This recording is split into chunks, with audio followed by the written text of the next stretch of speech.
За тэгэхээр бүгдээрээ өглөөний мэнд. За өнөөдөр бол бас чухал өдөр байгаа хэдүүлээ. Өнөөдөр маш гоё газар очиж тоглолтын. За тэгээд тэрнээс өмнө юу их вэ гэхээр одоо л өглөөний 8:57 болж байна. Тэгээд өглөө сая 8:30 гэж өсөөд өглөөнийхэн цаг бэлтчихлээ. За тэгээд өглөөний цай бол нэг иймэрхүү байна. Овёс, банан, тэгээд дөрөв өндөг. За одоо энэчнээс нэг 10 гэж гарах. 10 гэж гараад гэрээс 10 гэж гараад 11:40-с Мерсетер бөөнөрөө цуглараад тэгээд Sabadell FC гээд баг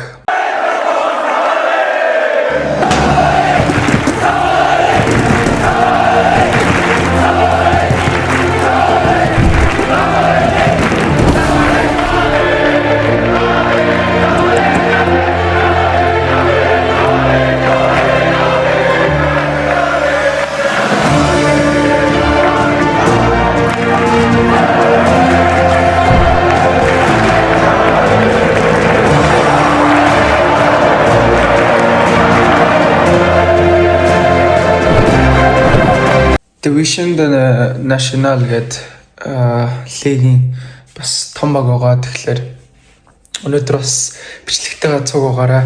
За тэгээд сая нэг хоногийн өмнө яг урчигдөр бас нэг Sabadell гээд Sabadell хөвнийл битэн болсон. Тэгээд бидэд бол 3-2-оор хожигдсан ч гэсэндээ уг нь 2-1-ээр хожиж явж байгаад 6 минутын өмнө дуусахын өмнө 2 гол алтаад тэгээд 3-2-оор хожигдсан байгаа. За тэгээд өнөөдөр бол тэр уржигдэр болохоор манай талбай дээр тоглосон. Тэгээд өнөөдөр бол Sabadell-ийн талбай дээр очиж тоглоно. Тэгэхээр би бас энэ бичлэгийг ингээ хаталж аммаар байгаа учраас хэдүүлээ аль болох их бичлэгийг үзье. Тэгээд тоглолтондоос фокус хийсэн байна. Тэгээд 1:40-с тоглолт нэмэлээ. Тэгээд 11:40 гээд энэ чанаас гараад нэг 30 минутын зайтай юм байна автобусаар. Тэгээд очиж тоглолтондоо хэдүүлээ. За тэгэхээр юу тааж өглөөний цаг идчихэд хөнгөн роллер яваад тэгээд бие бэлдээд гарах байгаа. За тэгээд хэдүүлээ өглөөний цаг үзье. Let's go. За өглөөний цанд л шүү дээ 4 өндөг сайхан. За тэгээд овёс сүтээ тэгээд банан халаад идчихин тэгээд усаагаал болоо гэсэн. Өглөөнийхөө хоолыг сайдгүй бол 1:40-с гэдэг чинь өмнө баг юм. Одоо 9 болж ин тэгэхээр баг 10, 11, 12, 13 гээд бараг 4 цаг зай байгаа учраас сайн мэдэх хэрэгтэй. За өглөөнийхэн цаг очиад болцъя. Bye.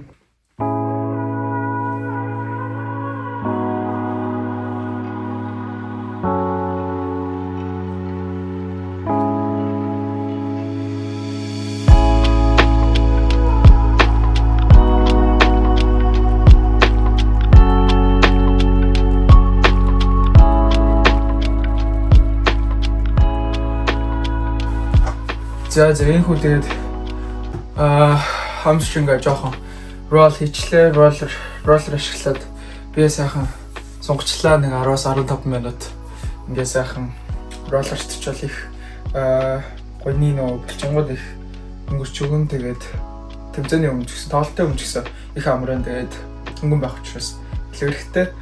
За тэгээд одоо тоглолтын өмнө 1 цагийн зай байна. Тоглолт руу гарах цагийн өмнө тэгээд 1 цагийн зай байгаа. Тэгээд хэдэж би одоо 1 цагийн хугацаанд гэрийнхэнтэйгээ ярьлаа. Тэгээд гараад болцгаая. Бай.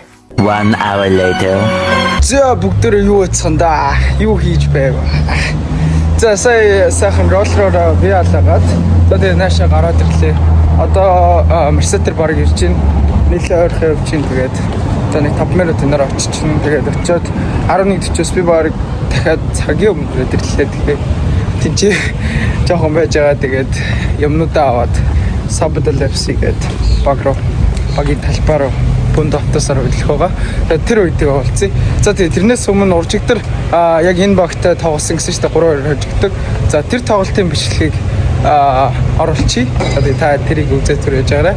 Тэгээд тэрний дараа автосноос тэнцээ буугаад болццгаая хэлээ. За тэгээд тэр хүртэл баяртай. За тэгээд хайлайт руу орцгоё да. Бай. За инхүү уржигдрын хийсэн тоглолтонд 5-та морил. За бидэд бол Sabadell-ийг өөрсдийнхөө талбай дээр эхлээд тоглосон байгаа. За тэгээд 40 гээд талдаа 40 гээд 80 минут тоглосон. Бидний хувьд бол бидний хувьд систем бол 5-4-1 гэдэг системэрийн тоглолтод тоглосон. Яагаад гэвэл энэ Sabadell FC-ගේ баг нь болохоор хувийн Б нь болохоор Liga Nacional гэдэг division тоглодог. Хувийн хаан бүр division the owner гэдэг нэгдүгээр лигт хувийнхаа тоглолдог гэсэн үг. Тэгэхээр нэлийн сайн баг. Тэгээ бас коуч өөр шинэ коучтэй жоохон юу атсан байсан. Жоохон хамгаалж тоглох хэрэгтэй гэдэг. Ер нь сөрөг маш их явсан. За тэгээд мэдээж 5-4-1 гэдэг системээр бол дайрч орно гэдэг бол үнэхээр хэцүү. Тэгээд миний хувьд бол жигүүр дээр тоглосон байгаа 7 номер дээр. Тэгээд маа багийн хувьд бол бас урагшаас нэлээд амар их контратакууд бол зөндөө явсан. За би бол энэ акшн гарцгаая. За энэ чинээс бол өмгөө үлээж жагаад энэ дэр уг нь эргээд шууд өөртөө хаяад гарчих гэсэн чинь алдсан байгаа.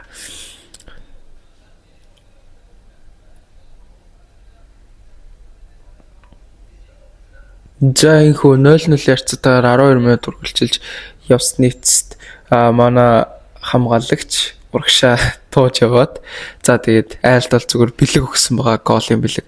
За надад ч юм боломж гарч ирсэн шууд л гол их өсөн. Тэгээд хөөний бас жоохон алдаа гараад тэгээд 1-0 ярцаатай 12 дахь минутын дээр байсан бол 4 минутын дараа бидэд бол уусаа маш их товтлогоо явж исэн жоохон азгүй л байгаадсан болохоос. За тэгээд 4 минутын дараа шууд контратакаас бөмбөгийг аваад манай товтлогч гол хийж 1-1 болгосон байгаа. За тэгээд август 40 гээд 80 минут маш их цаг хугацаанд. За тэгээд 16 минутын дотор 1-1 тэгээд маш их товтлогоонууд үүсчихсэн. Аюултай. За тэгээд үргэлжлүүлээд 2 дугаар үеийн бичлэг бол байхгүй. Яагаад гэвэл манай энэ одоо яг бичиж байгаа камерын дээр нэг алдаа гарсан юм шиг лээ зансан системийн. За тэгээд 2 дугаар үе бол бичиж чадаагүй юм бэлээ. Тэгээд 2 дугаар үе дээр бол би 2 дугаар үеийн 30 минут тоглоо сүүлийн 10 минутын дээр бол сэлгээ хийж солигдсон байгаа баруун жигүүрээсээ. За тэгээд сүүлийн 10 минутын дээр тэгээд цаг асуугаа байжсэн. Яг 6 минут үлдсэх цаг хэд үлдсэн бэ гэдээ асуусан чинь 6 минут гэл. Тэгэл харсан чинь 2 минутанд сүүлийн 2 минутанд очиад 2 гол манай баг алдсан. Тэгээд 3-2 ярцад орж игцэн байгаа. За одоо бол хэдүүлээ явж дараагийнхаа тоглолтыг харцгаая. Let's go. За guess voice өөрийгөө тайлбарлчих юу бас нэг. За бидэд бол талбай дээр нэрсэн. За талбай дээр нэрэд бол нэг сүртэй өөр юм байгаагүй. Яагаад гэвэл бидэд яг том стадиумд тоглоогүй, зүгээр яг хөвнөөлийнхэн бэлтгэл хийдэг талбай дээр хөрсөг тоглолт хийсэн учраас. За тэгээд C баг-тай тоглосон. Би бол гараанд гараагүй. Тэгээд сэлгэнээс орж эхэлсэн. Яагаад гэвэл C баг нэсэн. Тэгээд маа баг 1-1-ээр тэнцсэн байгаа. За тэгээд яагаад бичлэг хийж чадаагүй гэхээр тэр цаанаас нь камерныхаа системээс болоод бичлэг хийж чадаагүй юм билээ. Тэгээд авч чадаагүй. Харин за одоо ингээ автобусан суугаад шууд Марсет руу явж ин 4 найзаа дуудаад бид 2-2 сайхан тоглосон байгаа. Тавуулаа. Тоглолтын дараа гэсэн үг. За тэгээд энийг үзцгээе дээдлээ.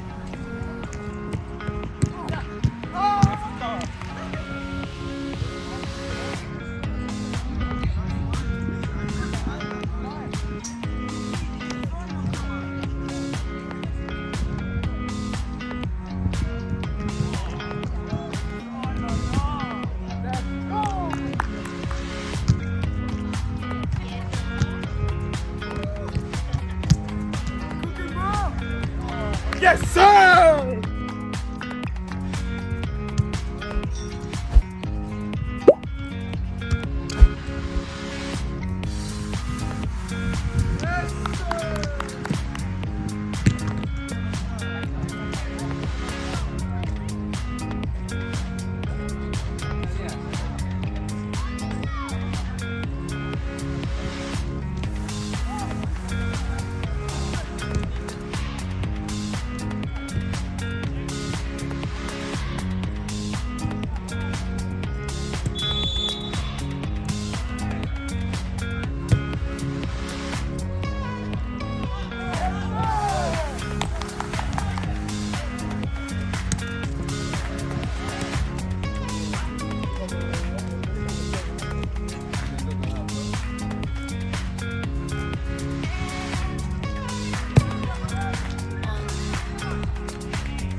За энэ өнөөдрийн бичлэг ингээд дуусчихна. За тэгэхээр дараагийн бичлэгээр уулзцгаая. Бакачка.